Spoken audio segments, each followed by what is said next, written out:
सीधे तस्वीर दिखाते हैं आपको सदन की कार्रवाई की, क्योंकि कार्रवाई शुरू हो चुकी है। और अभी आज की अगर बात करते हैं, आज का दिन बहुत ही खास है। पहले एक बार कार्रवाई देख लेते हैं क्या कुछ उस वक्त चल रहा है। Doctor Vaireddy Shabari.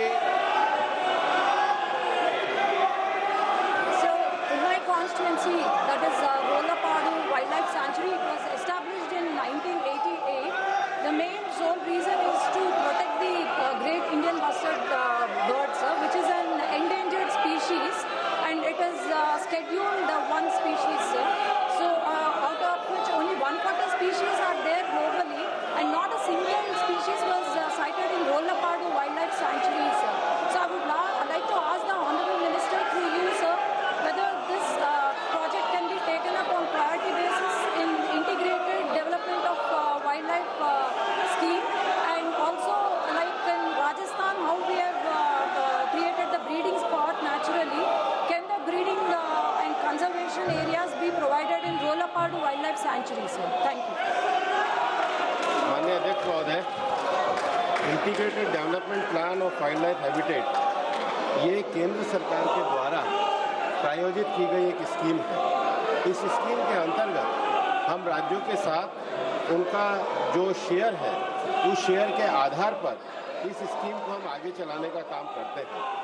Integrated wild life habitat के अंतर्गत हम लोग इको डेवलपमेंट एक्टिविटी और ह्यूमन वाइल्ड लाइफ की जो कॉन्फ्लिक्ट है उसके साथ साथ जो स्पीशीज है उनके प्रिजर्वेशन और कंजर्वेशन के काम की तरफ भी ध्यान देते हैं।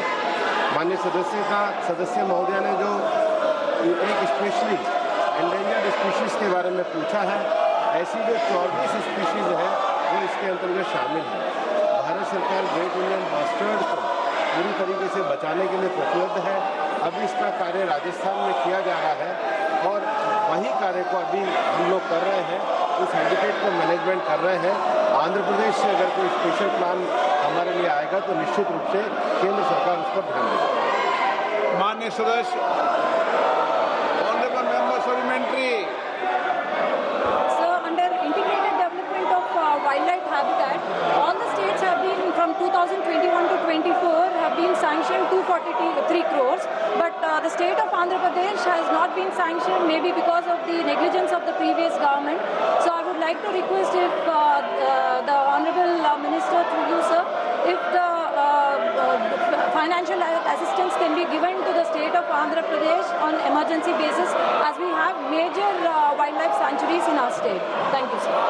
जैसा माननीय सदस्य महोदय ने बताया है कि प्रीवियस गवर्नमेंट की उनकी सरकार की नेग्लिजेंसी थी, वो अपनी प्रदेश सरकार से बात करें। हम केवल जो राज्यों से एपीओ आते हैं उसी के आधार पर सैंक्शन करते हैं। राज्य सरकार के प्रस्ताव अभी आना अपेक्षित है। श्री अप्पल नायडू कलिशेट्टी। अप्पल नायडू कलिशेट्टी।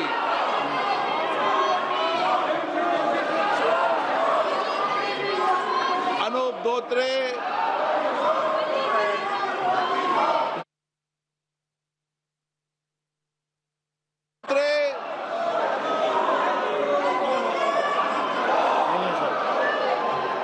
रुद्र नारायण मणि पानी। जी धन्यवाद। मैं जिस इलाके से आता हूँ, नारायण पानी। धन्यवाद महोदय, अध्यक्ष महोदय, मैं जिस इलाके से आता हूँ उड़ीसा के सर मैं माननीय मंत्री जी से बात किया हूँ इस प्रसंग पे। हमारा लोकसभा का क्षेत्र सर है ढेंकनाल, जिला ढेंकनाल आता है और जिला अंगुल आता है। इस बीच वहाँ पर हाथियों का उपद्रव बहुत ज्यादा हुआ है। माननीय मंत्री जी से भी मैं निवेदन किया हूँ, पिछले 31 तारीख को हिंदोल करके एक ब्लॉक है, वहाँ का एक गांव में एक दिन 3 व्यक्ति को हाथी मारा। मैं माननीय मंत्री जी का ध्यान आकर्षण किया हूँ। इस प्रकार के जिस योजना पर ये चर्चा होता है, क्या माननीय मंत्री जी उड़ीसा के राज्य सरकार के साथ बात करके हमारे इलाके में इस प्रकार के योजना को और कारगर ढंग से लागू करेंगे, ये मेरा निवेदन है।